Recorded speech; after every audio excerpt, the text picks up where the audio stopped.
Hello guys, welcome to my YouTube channel. అందరు ఎట్లున్నారు? నేను ఇప్పటికైతే మంచిగా ఉన్నా.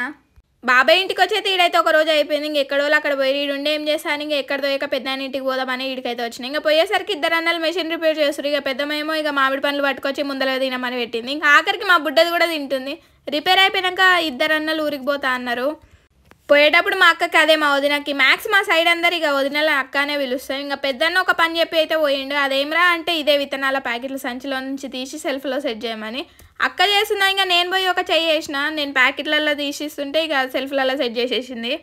ఈ మధ్యనే పెద్దన్న ఫెర్టిలైజర్ షాప్ ఓపెన్ చేసింది. మళ్ళీ ఇంట్లో ఎందుకు సెట్ చేస్తున్నామంటే స్టాక్ షాప్లో ఉంటుంది, ఇంట్లో ఉంటుంది. ఎవరికి ఏడా వీళ్ళైతే ఆడికొచ్చి తీసుకోపోతారు. మళ్ళీ ఆన్లైన్ డెలివరీ కూడా పంపిస్తుండు.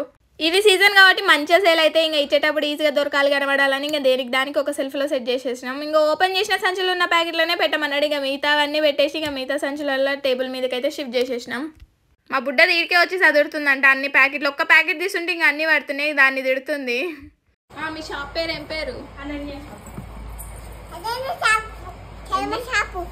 అవి సెట్ చేసేటప్పుడు ఖాళీ సంచులన్నీ ఇంటి నిండా అయిపోయినాయి. ఇల్లుకి పందిరేసినాం. అవన్నీ మొత్తం సంచులన్నీ తీసేసి ఒక కాడ చదువు పెట్టేసింది. అక్క ఇంకా 3 సంచుల ప్యాకెట్లు మిగిలితే ఆడైతే పెట్టేసినాం. ఈ కూలర్లకి ఇల్లులు కట్టేటప్పుడు ఇంట్లో సపరేట్గా ఒక జాగా కట్టాలి, లేకపోతేనా ఎండాకాలం వస్తే బయట పెట్టాలి, వానకాలం వస్తే లోపల పెట్టాలి. అందుకే దానికంటే ఒక జాగా ఉంటే ఎప్పుడు ఆడనే ఉంటుంది. వానకాలం వస్తుందంటే క్లీన్ చేసి ప్యాక్ చేసి సజ్జ మీద వేసేద్దామని బయట అయితే పెట్టిరు.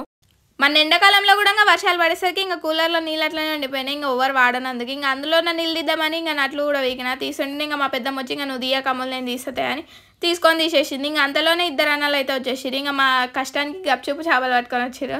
చిన్నుకైతే పెట్టిస్తుండే, దానికి తినడానికి ఇబ్బంది అవుతుందని పూరిని చింపి పెడుతుండే. అప్పుడే బుడ్డదైతే నిద్ర లేచి వచ్చింది. అక్క తింటుంది, నేను తినొద్దాని అది కూడా వచ్చింది. ఇవన్నీ బాగా తిని స్టమక్ ఇన్ఫెక్షన్ కొని తెచ్చుకున్నా. అప్పటి నుంచి బయట ఫుడ్కే దూరం ఉంటున్నా.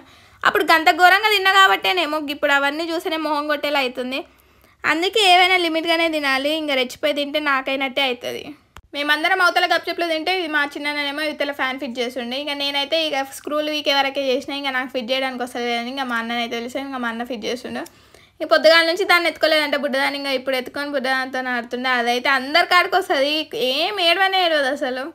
ఈ చిన్నుకైతే పొద్దుగాలు లేచినప్పుడే మా పెద్దమ్మ కావాలి, నాని నాని అని ఏడుస్తుంది. గప్చుప్ తినేసి అయితే చిన్న కాడికి పోయింది. అన్న ఈరోజు లీవ్ పెట్టుకొని ఉన్నాడు. ఈవినింగ్ అవుతుంది. గప్పుడు లంచ్ చేసి పొలం దున్ననికి పోదామని ట్రాక్టర్ చెక్ చేస్తుండే. అప్పుడే పెద్దన్న వచ్చి చిన్ను రా అంటే అది ఎంతకు వస్తలేదు. నేను కూడా పోతా బాబాయ్ ఏంటా అని ఏడుస్తుంది. ఏం చేయాలో తెలియక షాప్ కాడికి తీసుకుపోతుందా అంటే అప్పుడు వచ్చింది. అది ఇంట్లో తిండి కంటే దానికి బయట తిండి అంటేనే పానం. అట్లా చెప్తే కానీ వినదు. చిన్ను తింపేసి అన్న అయితే పొలం కాడికి అయితే వెళ్ళిపోయిండు.